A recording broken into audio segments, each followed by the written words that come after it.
यहाँ जेनजीलाई पाखा पारिएको छ। असली जेनजी त दिनदिनै पिटाइ खाँदैछन्, केही बोल्नै हुँदैन। जगदीश खरेल दोलखाको नेपाली काङ्ग्रेसको 54 सदस्य हो काङ्ग्रेसको। प्रशासनिक कुरामा दक्ष चाहिँ फेरि कुलमानजी हो नि, अनिल सिन्हा र कुलमानजी हो। अनि सुशीला कार्की कुन अनुहार लिएर नेपाली जनतालाई सम्बोधन गरिरहेका छिन्? चुनाव नलड्ने गैर राजनीतिक व्यक्ति लिन्छु भने होइन। म यो मन्त्रीमण्डल विस्तारलाई मेरो लागि कौवाला बेल्पाको हर्षण विश्व टाइपले यसलाई इग्नोर गर्न चाहन्छु। कि देश दुनियाँको भू राजनीतिको गहिरो अध्ययन गर्ने डाक्टर युवराज सङ्ग्रौला सरलाई परराष्ट्र मन्त्रालयको जिम्मा लगाएको भए हुँदैन थियो। उहाँ आउने कि कुलमान भन्दा कुलमानले बाजी मार्नु हो, ऊर्जा मन्त्रालय सम्हाल्नु हो। कुलमानजीको दुर्भाग्य अदालतले उहाँले फायर गरेको हितेन्द्र देवजीलाई रिइन्स्टेट गरौँ। जेनजीहरूको त सारा सपना चिहानमा पुरिएको छ। नक्कली जेनजी सुदन गुरुङलाई डेन्टिङ पेन्टिङ गरेर हुन त नाता प्रमाणित हुन बाँकी थियो, अस्ति आफैले प्रमाणित गरिदिनु हो मेरो जेठो छोरो भनेर। बालेन शाह बाबु अहिले तिम्रो पालो आएको छैन, अहिले सुशीला आमैको भनेर उनलाई सरकारमा नियुक्ति दिएको हो। संसद पुनर्स्थापना त अदालतले गर्छ। अब गर्नुहोस् तपाईँ राजनीतिक निर्णय, तपाईँले के गर्न सक्नुहुने भयो? विगतमा राम्रै काम गरेको हो, लोड सेडिङको अँध्यारोमा डुबेको देशलाई लोड सेडिङको समुद्रबाट उद्धार गरेको हो, मान्नुपर्छ।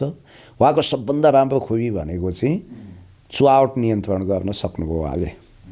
सिद्ध व्यक्तित्व हुनुहुन्छ, पुण्य गौतम, राजनीतिक विश्लेषण गर्नुहुन्छ, खरो वक्ता हुनुहुन्छ, निडर हुनुहुन्छ। हार्दिक नमस्कार अनि स्वागत छ यहाँलाई।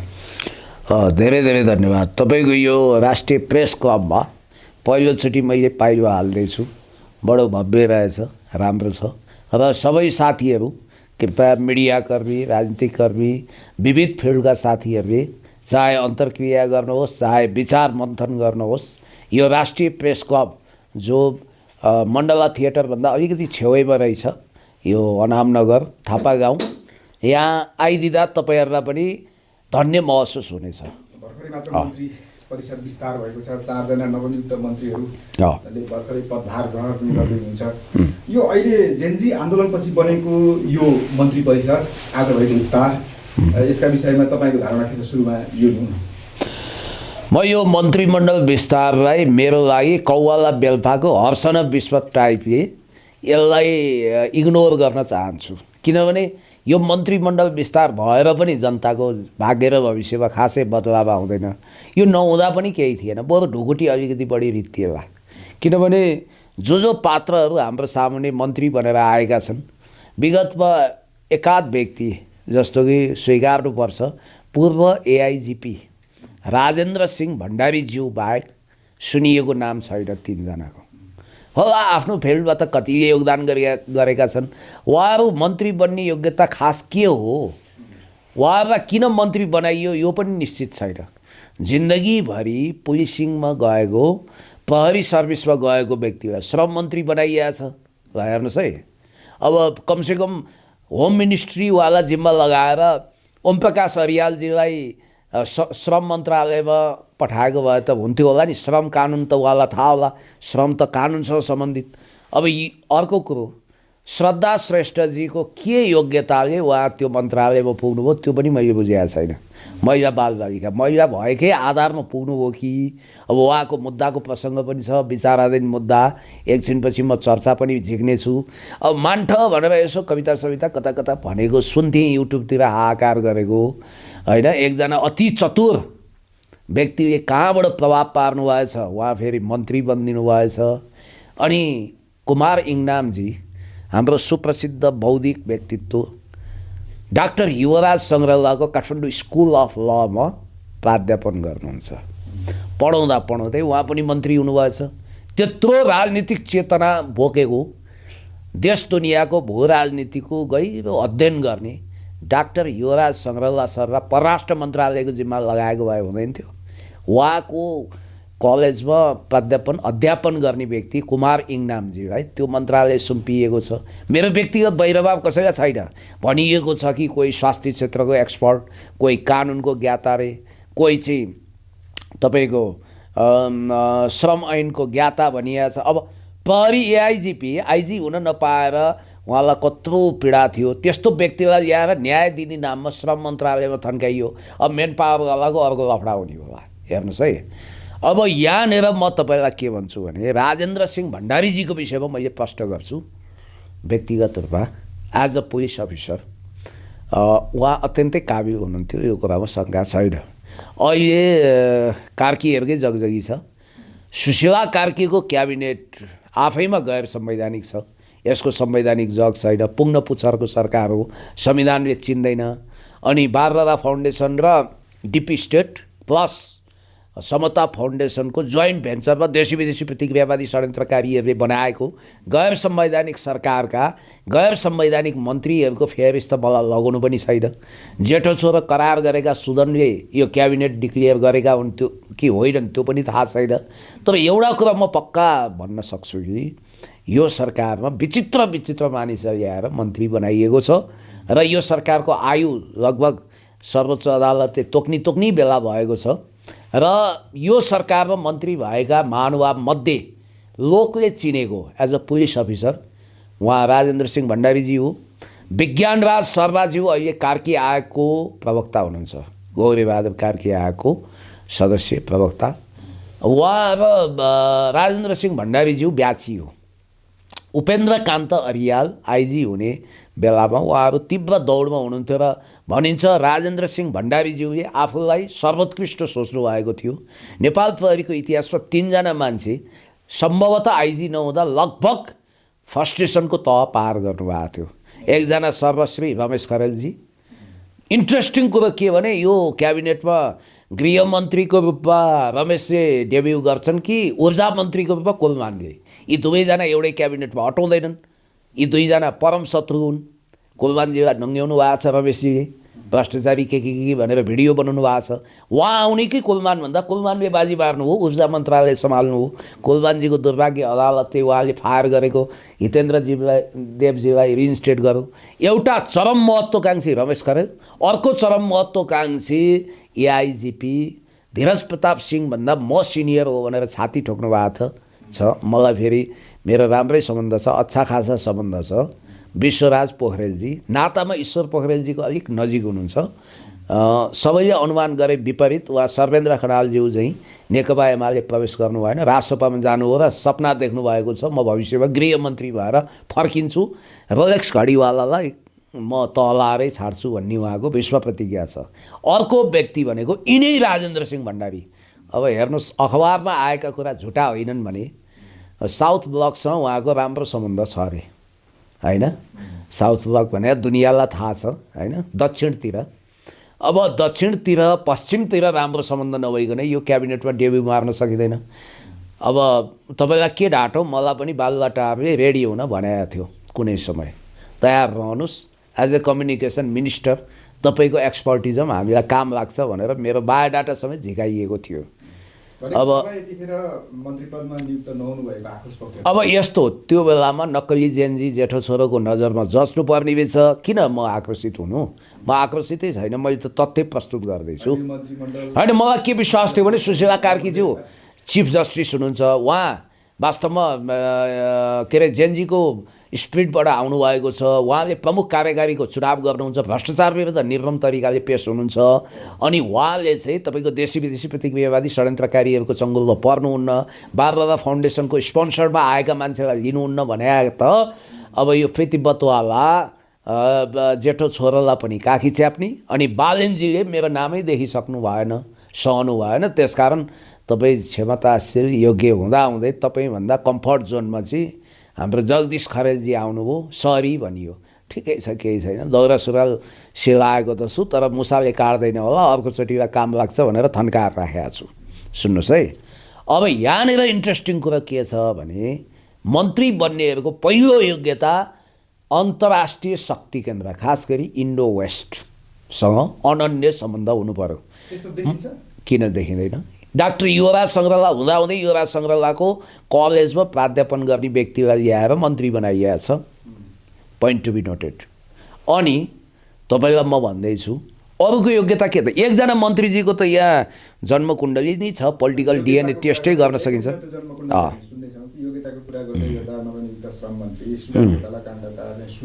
सिआइबीको पनि पहिलो अपरेसन कमान्डर भनेर नाम हलाएका राम्रै व्यक्तित्वको रूपमा लिएको पनि चर्चा छ नि त। त्यस्ता धेरै छन् क्या। त्यस्तो योग्यताले मन्त्री हुने भए या टोडीखेल भइन्छ, बायोडाटाले हुने भए सबै हुन्थ्यो। मैले तपाईँलाई भनिनँ, एउटा सानो उदाहरण दिएँ त। काठमाडौँ स्कुल अफ लका विद्वान प्राध्यापक डाक्टर युवराज सङ्ग्रवाल भारी विद्वान मात्रै होइन, भू राजनीतिको प्रधानमन्त्रीले मन्त्री नियुक्ति गरेको हुन सक्ने सम्भावना छ त्यसमै? छँदै छैन। युवराज सङ्ग्रवाल र यो सरकारको बिचमा गोरु बेचेको साइनो छैन। युवराज सङ्ग्रवाल देशलाई माया गर्ने व्यक्तित्व हुनुहुन्छ, अनि यो सरकारकी मुखिया, यो सरकारकी हर्ताकर्ता सुशीला कार्की के हुनुहुन्छ भन्ने दुनियाँलाई थाहा छ। अनि मैले अघि तपाईँलाई भनिहालेँ, एउटा न्युज आएछ अनलाइन खबरमा, छोटो छ। नेपाल पर्यटन बोर्डको भ्रष्टाचारमा संलग्न 23 जना विरुद्ध अख्तियार दुरुपयोग अनुसन्धान आयोगले शुक्रबार विशेष अदालतमा मुद्दा दायर गरेको छ भनेर उहिले न्युज निस्किएको छ। उनीहरू विरुद्ध 59 करोड रुपियाँ बिगोसहित मुद्दा दायर गरिएको हो। मुद्दा दायर गरिएका मध्ये नम्रता जितेन्द्र भट्टराई, नम्रता श्रेष्ठ, सूर्य थपलिया, सुमन घिमिरे, रोहिणी प्रसाद खनाल, दीपकराज जोशी, सुदन द्विवेदी, सन्तोष विक्रम राणा, लेखनाथ भूषाल, श्रद्धा श्रेष्ठ, प्रदीप बस्नेत। श्रद्धा श्रेष्ठ भने अरू कोही नभएर उहाँ हुनुहुँदो रहेछ। एकजना पत्रकार हुनुहुन्छ, पहिला नागरिक दैनिकमा काम गर्नुभएको थियो, प्रकाश तिमल सिन्हा, मेरो भाइ नै हो रौतहटको। उहाँ निडर पत्रकार हुनुहुन्छ। उहाँले, मैले भने होइन, उहाँले स्पष्ट के लेख्नु भएको छ भने भ्रष्टाचार आरोपी जेएनजी सरकारकी मन्त्री भनेर आश्चर्यजनक चिन्ह लगाउनु भएको छ। 69 करोड भ्रष्टाचार मुद्दाकी आरोपी समेत रहेकी पर्यटन बोर्डकी, सुन्नुहोस् है, यहाँ ध्यान दिएर अलिकति तपाईँहरूले सुन्नु होला, पर्यटन बोर्डकी वरिष्ठ प्रबन्धक श्रद्धा श्रेष्ठलाई जेएनजी आमैको सरकारले महिला बालबालिका तथा ज्येष्ठ नागरिक मन्त्री बनाएको छ। उनीहरूको संलग्नता भएको भन्दै अख्तियार दुरुपयोग अनुसन्धान आयोगले 2071 साल चैत 20 गते विशेष अदालतले भ्रष्टाचारको आरोपमा मुद्दा दर्ता गरेको थियो। यो कुरा त तपाईँले सुन्नुभएको थियो। अध्यक्ष त्यतिखेर को हुनुहुन्थ्यो? सुभाष निरौला। अध्यक्ष सुभाष निरौलालाई 7 वर्ष जेल सजाय समेत तोकिएको यो मुद्दा अहिले पनि सर्वोच्च अदालतमा विचाराधीन छ। अन्तिम फैसला नहुँदै भ्रष्टाचार आरोपीलाई फुलमाला लगाउने काम गरेर जेएनजी आन्दोलनको म्यान्डेट पुरा गरेकोमा कार्की सरकारलाई बधाई छ। कुन्नी के जातिवा भन्दा के जातिवा लाज भनेर लेख्नु भएको छ है। कसले भन्यो? जगभतकार भने। जेएनजीहरूको त सारा सपना चिहानमा पुरिएको छ। नक्कली जेएनजी सुदन गुरुङलाई डेन्टिङ पेन्टिङ गरेर, हुन त नाता प्रमाणित हुन बाँकी थियो, अस्ति आफैले प्रमाणित गरिदिनु भयो मेरो जेठो छोरो भनेर। कान्छो छोरो बरु कता विदेशतिर अब राम्रो लाभिज लाइफस्टाइलमा छन्, सुख सुविधा सम्पन्न छन्, अनि यो जेठो छोरो चाहिँ संविधानभन्दा माथि रहेछ। तपाईँको घरको एउटा अघोषित संविधान हुन्छ क्या, त्यो संविधान उल्लङ्घन गर्दा अरूले गाली खान्छन्, झापड पनि खान्छन्, तर छोरोले खाँदैन। किनभने तपाईँको पनि सन्तान होला, मेरो पनि छ, कहिले दुध पोखिदिन्छ, कहिले यसो के गर्छ, चकचक गर्छ, छकछक गर्छ। घरको संविधान उल्लङ्घन गर्दा पनि ऊ जेठो छोरो हो, त्यसकारण जेठो छोरो। इतिहासको जेठा छोराहरू मातृका प्रसाद कोइरालाको जेठो छोरो कमल कोइराला विद्रोही भए, आफ्नै बुवा विरुद्ध झन्डा उठाए, याद गर्नुहोला। मदन रेग्मी, दिल्ली रमण रेग्मीको छोरो झन्डा उठाउनु भयो बुवा विरुद्धै, आफ्ना मन्त्री प्रधानमन्त्री पिता विरुद्ध झन्डा उठाउने यस्ता छोरा पनि थिए। बिपी कोइरालाको जेठो छोरो प्रकाशले राजाको क्याबिनेटमा मन्त्री खाए, यो पनि तपाईँले देख्नुभयो, प्रकाश कोइराला। अनि अर्का जेठा छोरा, जेठा त नभनौँ, एउटै छोरो, प्रचण्डको छोरो, यति सुदन गुरुङ जस्तो प्रिभिलेज थिएनन्। लो प्रोफाइलमा गएर बसेर बुवाको आडमा मोज मस्ती गर्थे। तर यसरी सिंहदरबार गएर हेलो हेलो सचिवजी के हो त्यो, तपाईँ यो विवरण दिनुहोस् भन्ने, थर्काउने। सुदन गुरुङका कतिपय त्यस्ता व्यवहारहरूको आलोचना गर्न सकिएला ठाउँमा छ, तर देशमा सङ्कट परेको बेलामा एक खालको सङ्कट मोचन गर्न खेलेको भूमिकालाई के गरे? के सङ्कट मोचन हो? उनले खेलेको भूमिकाले सङ्कट मोचन गर्छ? सिर्फ पानी बाँड्ने भूमिकामा देखिएका यी हाउडी होइन।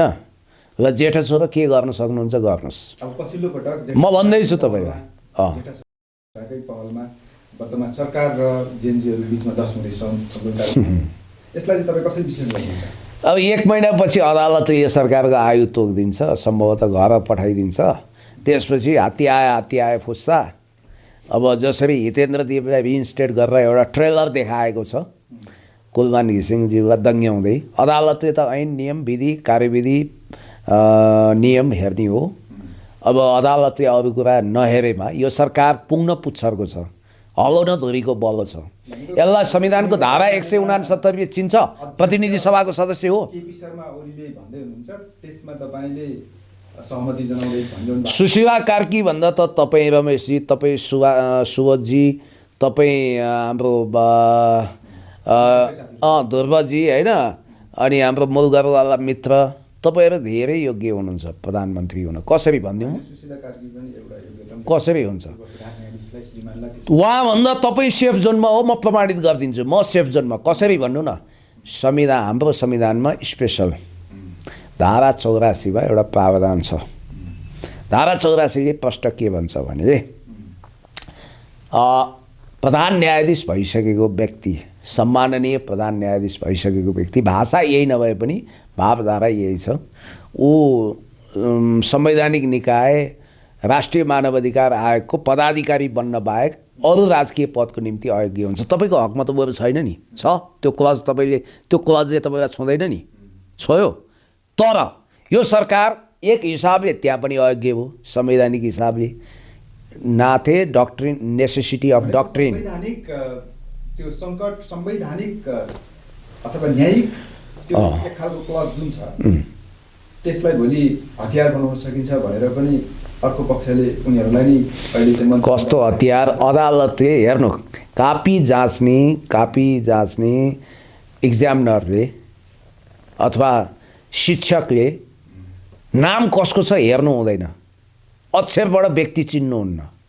त्यसो भएपछि उसको निष्पक्षता ध्वस्त हुन्छ। चाहे आफ्नै छोरो किन नहोस्, मेरो आफ्नो तितो अनुभव छ। सायद उहाँ धेरै धर्मात्मा व्यक्ति हुनुहुन्थ्यो। आफ्नो छोरोलाई फर्स्ट नबनाएर इक्जाममा कापी जाँच्दा नाम नहेरिकन जाँचेको हुनाले उहाँको छोरोको भन्दा बढी म्याथमा 20 नम्बर बढी आएर म फर्स्ट भएको छु। याद गर्नुहोस्, एउटा न्यायाधीशले झगडियाको अनुहार हेर्दैन, उसले ऐन विधि कानुन नियम हेर्छ। संविधानले कुन धाराले चिन्छ? प्रतिनिधि सभाको सदस्य नभएको व्यक्ति। यो संविधान अन्तर्गत अर्को संविधान पनि बनाएको छैन। खुद प्रधान न्यायाधीश भइसकेका व्यक्ति संविधानको धाराले नचिन्ने व्यक्तिको रूपमा प्रधानमन्त्री हुनुहुन्छ बालुवाटारमा। अनि मोबाइलबाट भिड जम्मा गरेर 1 लाख मान्छेले मलाई प्रधानमन्त्री घोषणा गर्दैमा मलाई रामचन्द्र पौडेलले शपथ खुवाउन सक्छन्। बालेन शाहले अङ्गुर अमिलोको नीति अपनाए। एउटा फ्याउराले अङ्गुर देख्यो, टिप्न गयो, तल बसेका फ्याउराहरूले खिसिट्युरी गरे र देखिस् त अङ्गुरै खान पाइनस् भन्दा ए साथी हो अङ्गुर अमिलो रहेछ खाइन भन्यो। बालेन शाहले यत्रोको सरकारको नेतृत्व पाथे। अलि कठोर भाषा, देशी विदेशी प्रतिक्रियावादीहरूले देशी विदेशी शक्ति केन्द्र इन्डो वेस्टले बालेन शाह बाबु अहिले तिम्रो पालो आएको छैन, अहिले सुशीला आमैको भनेर उनलाई सरकारमा नियुक्ति दिएको हो। यो जेनजीको मर्म भावनाभन्दा बिल्कुल फरक छ। जेनजीले के भनेको थियो? प्रत्यक्ष निर्वाचित कार्यकारीको सरकारको चुनाव गरौँ, भ्रष्टाचार विरुद्ध शक्तिशाली आयोग बनाऊँ, यो प्रदेशको गज्याङगुजुङ अन्त्य गरौँ, यो माग थियो। त्यो एजेन्डा त पुरै ध्वस्त पारेर यो सरकार बनाएको छ। अर्को, यसको संवैधानिक जग छैन। यो सरकारको वैधानिकता कतिखेर हुन्थ्यो भने संसद पुनर्स्थापना गरेर, संविधान संशोधन गरेर संसद बाहिरका लब्ध प्रतिष्ठित व्यक्ति पनि, योग्यतम व्यक्ति पनि मन्त्री वा प्रधानमन्त्री हुन सक्छन्। मन्त्री हुन चाहिँ 6 महिना रोक्दैन। अहिले रमेशजीलाई लगेर एउटा मन्त्री बनाइदियो भने पनि पुरानै संविधान ले काम गर्दा पनि तपाईँ मन्त्री बन्न सक्नुहुन्छ 6 महिनाको लागि। हगि युवराज कतिबाट त्यही अन्तर्गत बनाया हो, बन्दीजीहरू त्यही अन्तर्गत बनाया हो। अब प्रधानमन्त्री त बन्दैन। प्रधानमन्त्री हुन प्रतिनिधि सभाको प्रत्यक्ष निर्वाचित व्यक्ति चाहिन्छ। सुशीला कार्कीले कहाँबाट चुनाव जित्नु? तर त्यो दिन 2324 पछि संविधान एक किसिमले शून्यतामा भनौँ केही पनि थिएन जस्तो, सबै शून्य अवस्थामा, अरू कुनै विकल्प थिएन नि त। जस्तो संविधान अनुसार कसैले दाबी गरे त त्यतिखेर सरकार बनाउन गरेन। त्यसकारण त्यसको विकल्प के थियो त भनेको पूर्व प्रधान न्यायाधीश सुशीला कार्कीको नेतृत्वमा सरकार बनाउनुको विकल्प त्यतिखेर के थियो बताउनुहोस् त। अनि सुशीला कार्कीमा सरकारमा आउनु थियो भने खेलका नियम नबदलिकन पुरानै नियमको आधारमा नयाँ खेल खेलिन्छ, खेलिँदैन। भनेको पहिला अन्तरिम संविधान बनाउनु पर्थ्यो भन्ने हो। जेनजी सहित राखेर गोलमेज सम्मेलन गर्नु पर्थ्यो, त्यसले अन्तरिम संविधान ड्राफ्ट गर्नु पर्थ्यो र अन्तरिम संविधान ड्राफ्ट गरेर एउटा नियम बनाएर सुशीला कार्कीलाई जिम्मा लगाए पनि हुन्थ्यो, जल्ला लगाए पनि हुन्थ्यो। एउटा त्रुटि भयो त्यहाँ, गम्भीर त्रुटि भयो। अब त्यो जे हुनु त भइसक्यो नि त। आजको राजनीतिक अवस्थालाई चाहिँ तपाईँ र मैले भनेर हुन्छ, जे हुनु भइसक्यो भनेर अदालतले मानिदिनु पर्ला नि त। विचाराधीन मुद्दा छ, त्यसको एउटा फैसला त हुन्छ। तपाईँ भन्दै हो, फैसला भएपछि यसको आयु सिद्धिन्छ। हेर्नु होला, हुने सम्भावना तपाईँ बढी देख्नुहुन्छ। सम्भावना होइन, 99% त्यतैतिर गयो कोर्स। अब यदि संसद पुनर्स्थापना भयो भने त्यसपछि चाहिँ के हाम्रो देशको यो राजनीतिक सङ्कट? यथास्थितिमा राजनीति नजाओस्, ख्वाङ खोज्दै अब मैले न्याय पाएँ भन्दै शेरबहादुर नआउन्। कमसेकम जेएनजी सहितको गोलमेज सम्मेलन होस्, गोलमेज सम्मेलनले जेएनजी सहितको अन्तरिम संसद बनाओस्। 63 मा माओवादीले ल्याए जस्तै, र संसदबाटै छानोस् प्रधानमन्त्री, केही छैन। प्रधानमन्त्री प्रतिनिधि सभा सदस्य होस्, तर त्यो शेरबहादुर देउवा भन्ने अनुहार अथवा अरू नहोस्। तपाईँले त्यसो भन्दै गर्दा जेएनजीहरू, विद्रोहीहरू, असन्तुष्टहरूले त्यसो भन्दै गर्दा ए बाबा, जेएनजीको तर्फबाट एकछिनको लागि तपाईँ जेएनजीको योद्धा हुनुभयो, परिपक्व हुनुहुन्छ, योग्य हुनुहुन्छ। सांसद बनाएपछि त बाटो खोल्यो त तपाईँलाई प्रधानमन्त्री बनाउन, धेरै कुराको बाटो खोलेन। ल, सुशीला कार्की एकछिनको लागि, प्रचण्ड आदि यी ठुला राजनीतिक दलका नेताले अबको मन्त्री परिषदको नेतृत्व लिनु हुँदैन भन्दै गर्दा एकातिर यो सरकार असंवैधानिक छ भनेर यो मानौँ, त्यस्तो आयो भने सर्वोच्च अदालतबाट संसद पुनर्स्थापना भइसकेपछि फेरि पनि संविधानमा त सरकार बनाउने हुँदा त फेरि शेरबहादुर देउवाको पालो आउँछ। संविधानमा त सबैभन्दा ठुलो दल हुनेछ। मैले त्योभन्दा स्लाइडली मोडिफाई गरौँ भने मैले के भने संसद पुनर्स्थापना त अदालतले गर्छ। अब गर्नुहोस् तपाईँ राजनीतिक निर्णय। तपाईँले के गर्न सक्नुहुने भयो? गोलमेज सम्मेलन बोलाउन सक्ने हुनुभयो जेएनजी सहित। फेरि यो नक्कली जेठो छोरोवाला डिएनए टेस्ट गर्दा कताको जिन भेटिने फ्री तिब्बतवाला बारबारा फाउन्डेसनको जिनवाला सुदन नामक व्यक्ति चाहिँ होइन नि। फेरि असली जेएनजी सहितको एउटा भेला बोलाउनुहोस्। त्यो भेलाले जेएनजीको कति प्रतिशत प्रतिनिधित्व गर्ने संसदमा तय गर्नुहोस्। संविधान संशोधन गर्नुहोस् 2/3। संविधान संशोधन गरेर त्यसलाई वन गर्नुहोस्। त्यसपछि त्यो संसदमा तपाईँलाई भविष्यमा बनाउनु पर्ने कोही स्वतन्त्र तटस्थ व्यक्ति होइन, हिजो खेलबाज स्टाइलको अथवा कोही जो धेरै विवादमा नआएको होस्, सर्वसम्मत तरिकाले मानौँ एकछिनको लागि युवराज सङ्ग्रवाल अथवा कृष्ण पहाडी अथवा कुनै पनि भएन, परिपक्व प्रधानमन्त्री चलाउने लेभलको मान्छे भाइ संसदमा ल्याउनुहोस्। सांसद पदमा शपथ खुवाउनुहोस्। यथा हाइपोथेटिकल सुशीला कार्की प्रधानमन्त्री बन्नु जस्तो हाइपोथेटिकल कुरो इतिहासमा अर्को हुनै सक्दैन। हाइपोथेटिकलै कुरो भयो त। परेका रिटको फैसला गर्दा संसदलाई पुनर्स्थापना गरिदियो भनेको कुरा हो। अहिले यो विषयलाई यति नै गरौँ। हामी फेरि जस्तो यो सरकार बनिसकेपछि आज मन्त्री परिषद विस्तार हुँदै गर्दा बनेका मन्त्रीहरूका बारेमा पनि तपाईँले केही स्पष्ट पार्नुभयो। विगतमा किताब बेच्दा बेच्दै मलाई मन्त्री बनाए भन्ने व्यक्ति पनि सर्वसम्मत रूपमा नै एक किसिमले त्यो उहाँले लतारे हो जनतालाई। कहाँ किताब बेच्दै मान्छे झुकिएर मन्त्री बन्छ यार। त्यो पहिले मन्त्री बन्ने कुरो तय भइसकेको थियो। उहाँले यसो इनोसेन्टली भनिदिनु हो, हामीले पत्यायौँ। पहिले तय भइसकेको थियो। शिक्षा मन्त्री त्यो यहाँ तय भएन, सन्दुक रेडको अफिसमा तय भएको। सन्दुक रेडजीलाई बनाउने कुरा थियो। हो, सन्दुक रेड भनेको बारबारा फाउन्डेसनको चेयरपर्सन हो। उहाँलाई म व्यक्तिगत रूपमा सम्मानै गर्छु। कृषि औजार कारखाना कहिले बनाउनुहुन्छ त्यो चाहिँ हेर्न बाँकी छ। 13-14 करोड किताब बेचेर उहाँले ब्याङ्क डिपोजिट गर्नुभएको छ रकम है। अनि अब उहाँ चाहिँ रोमन म्याग्सेसे पुरस्कार पाउने व्यक्ति भनेको अमेरिकामा पढ्नुभयो भन्ने छ। उहाँको अनररी हो डक्टरेट। सुन्नु न, महावीर पुन भनेको पश्चिमाहरूले राम्रो माया गर्ने व्यक्ति हो, त्यसकारण उहाँ मन्त्री बन्नु स्वाभाविक थियो। अनि उहाँमा इमानदारिता पनि छ, पारदर्शिता पनि छ। ठिक छ, राम्रो हो त, राम्रो हो। त्यसपछि तपाईँ सन्तुष्ट हुन्छ? होइन, महावीर पुनजी भनेको अरूको तुलनामा ठिकै हो। अनि पूर्व विद्युत प्राधिकरणका पूर्व महानिर्देशक घिसिङले पनि 3टा मन्त्रालय सम्हालिरहनु भएको अवस्थामा सबभन्दा बढी बजेट होल्ड नै उहाँले गर्नुहुन्छ। उहाँलाई केही शङ्का गर्न सकिन्छ? जस्तो कतिपयले चाहिँ यसअगाडि नै पनि भ्रष्टाचार गरेको भनेर मुद्दा दायर गरेको भन्ने चर्चा गरेका छन्। त्यसको फैसला भएको छैन भन्ने कुरा पनि छ। पछिल्लो पटक तपाईँ भन्दै हुनुहुन्छ चाहिँ त्यसकै सबैभन्दा ठुलो बजेट होल्ड गर्नुभएको छ भनेर। तर उहाँले गरेका काम कारबाहीमा तपाईँको केही टिप्पणी छ? विगतमा राम्रै काम गरेको हो। लोड सेडिङको अँध्यारोमा डुबेको देशलाई लोड सेडिङको समुद्रबाट उद्धार गरेको हो, मान्नुपर्छ। उहाँको सबभन्दा राम्रो खुबी भनेको चाहिँ चुहावट नियन्त्रण गर्न सक्नुभयो उहाँले र गुड म्यानेजरियल कपासिटी छ। म अलिकति फ्ल्यासब्याकमा जान्छु। कमल चौरगाई नामक मेरो एकजना आफन्त हुनुहुन्छ, होइन लामो हुँदैन। कमल चौरगाईजी 2048 सालमा जनमोर्चाको तर्फबाट सांसद हुँदा उहाँको डेरामा शङ्खमुलमा भेट्न आएका दुई व्यक्तिहरूलाई म आज पनि सम्झिन्छु। पछि बुझ्दाखेरि चाहिँ कोलमानजीको बुवा र कोलमानजी आउनुभएको रहेछ। म स्कुले विद्यार्थी थिएँ, 9मा पढ्थेँ क्या अरे। उहाँ चाहिँ तपाईँको कलेज बोय हुनुहुन्थ्यो, इन्जिनियरिङ पढ्दै हुनुहुन्थ्यो पुल्चोकमा, मैले सम्झना रहेसम्म।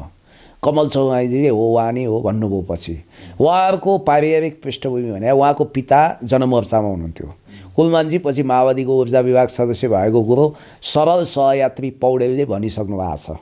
उहाँ माओवादी नेता हो पहिला। अब नातागत रूपमा बुद्धिमान तामाङ नामक राप्रपा नेताको ज्वाइँ हुँदैमा उहाँ राप्रपा भइहाल्नु पर्दैन, उहाँको श्रीमती राप्रपाको कमिटीमा भइहाल्दैमा उहाँ बाध्य हुनुहुन्न। जसरी रवि लामिछाने माओवादीमा संलग्न हुनुहुन्छ, निकट हुनुहुन्छ भन्ने थियो, त्यसलाई पनि तोडेर नयाँ उज्यालो नेपाल पार्टी खोलेर उहाँले मेरो भन्नु भएको छैन, तपाईँले भनिदिएर हुन्छ। हुन त उहाँकै हो, उहाँकै हो, उहाँकै हो। अनि सुशीला कार्की कुन अनुहार लिएर नेपाली जनतालाई सम्बोधन गरिरहेका छिन्? चुनाव नलड्ने गैर राजनीतिक व्यक्ति लिन्छु भने होइन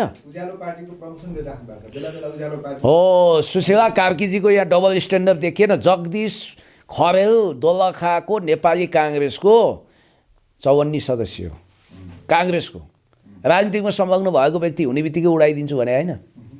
होइन मलाई पनि के भनिएको थियो, तपाईँ मन्त्री हुनु अगाडि एउटा प्रेस कन्फरेन्स गरेर अहिलेलाई स्वतन्त्र छु भनिदिनुपर्छ भने हुन्छ भनेको थिएँ मैले।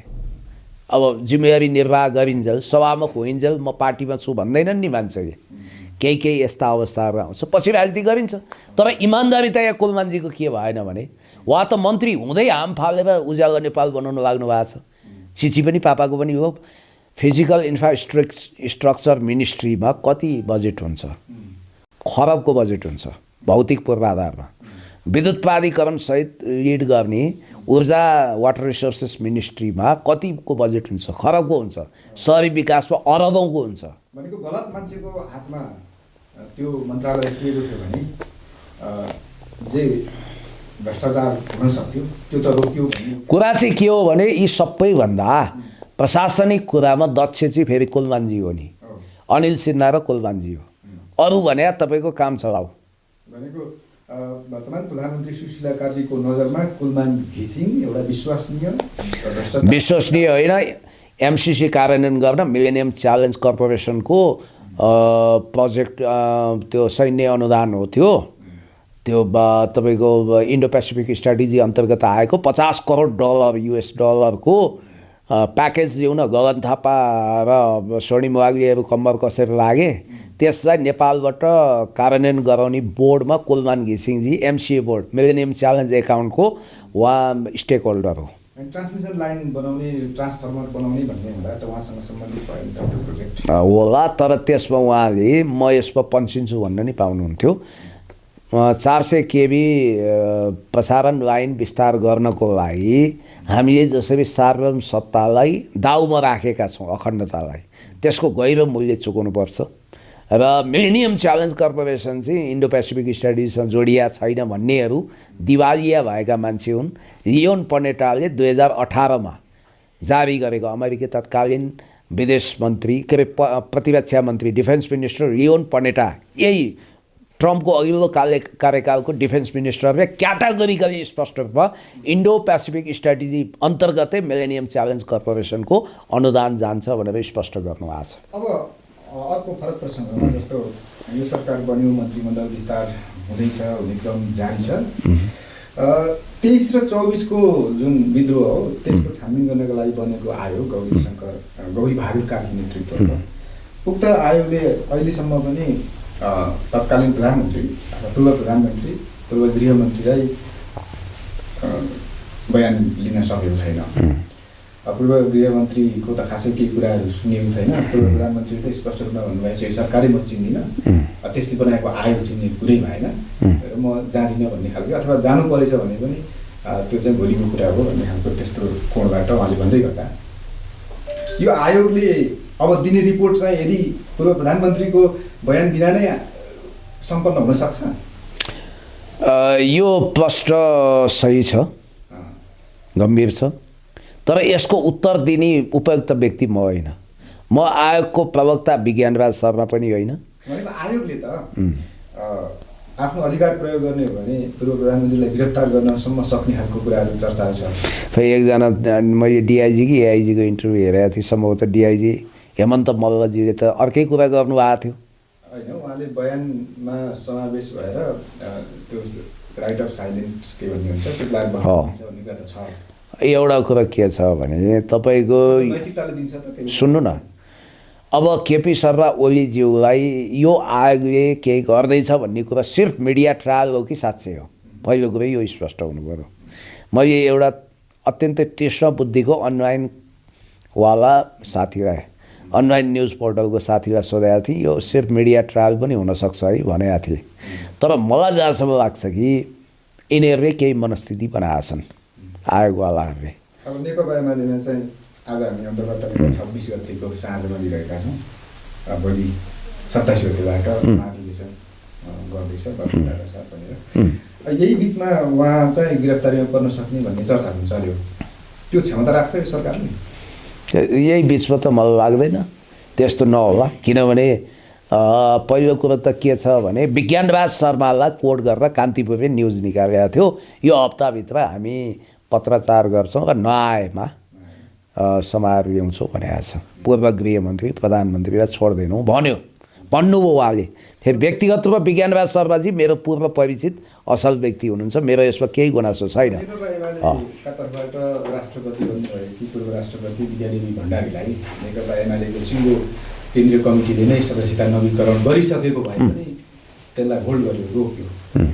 त्यसपछि वर्तमान प्रधानमन्त्री सुशीला कार्की र उहाँ बिच सिंहदरबारमा भेटघाट पनि भयो राष्ट्रपति विद्यादेवी। यसको सङ्केत के हुनसक्छ? नेकपा एमालेको अध्यक्ष केपी शर्मा ओली र पूर्व राष्ट्रपति विद्यादेवी भण्डारी बिच कुनै राजनैतिक षड्यन्त्र हुन सक्छ, अथवा त्यो खालि एउटा सामान्य भेटघाट थियो, त्यहाँ त्यस्ता केही कुराहरू भएन? के आकलन गर्न सकिन्छ? होइन, कुनै सुन्दरीसँग मैले कफी खाँदैमा त्यो मेरो पूर्व प्रेमिका हुँदैन क्या, याद गर्नु होला। उनी मेरो बहिनी हुन सक्छिन्, उनी भर्खर चिनेको मेरो फ्यान हुन सक्छिन्। यसो हेर्दा मुस्कुराउँदै थिए, कफी खाँदै थिए, मुस्कान पनि मादक छ भन्दैमा मलाई आरोप लगाउन वा उनलाई उनको चरित्रमा हिलो छ्याप्न मिल्दैन र मेरो श्रीमतीको दिमाग खराब गर्न मिल्दैन भने जस्तै जङ्गलमा यदि चितुवा कराउँछ र तपाईँको खोरमा सिँगारी बाख्रो हराउँछ भने त्यो सिर्फ एउटा संयोग हुनसक्छ, याद गर्नु होला। अब विद्यादेवी भण्डारीज्यूले अहिले विद्यादेवी भण्डारीज्यूले सिंहदरबारको सिंहावलोकन गर्नुभयो, जलेको सिंहदरबार, संसद भवन हेर्नुभयो।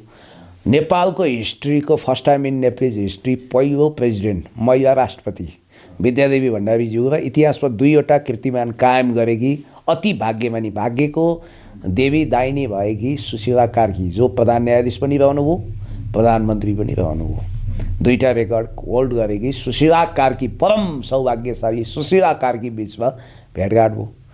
आराम कुशलको कुरा भयो होला। भर्खरै विद्यादेवी भण्डारीज्यूको घर जलेको छ, त्यो विषयमा केही कुरा भयो होला।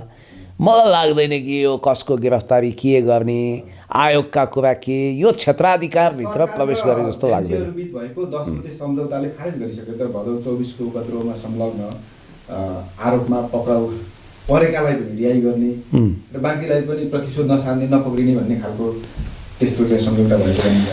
अब यो सम्झौतालाई यिनीहरूले माओवादी र तत्कालीन सत्ता पक्षको बिचमा 64 सालमा भएको कम्प्रिहेन्सिभ पिस एकर्डको तहमा लगाएर ग्लोरिफाइड गरेको देखेँ। तर यो हुँदै होइन।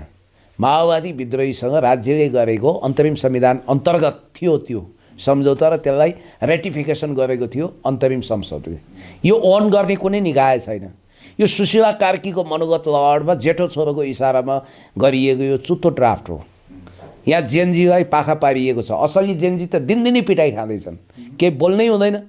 जब जेठो छोरो भनेर कसैको डिएनए टेस्ट नगरिकन नाता प्रमाणित गरिन्छ भने जेठो छोरो त उदण्ड भएर निस्किन पायो, राजगुण्डा हुन पायो।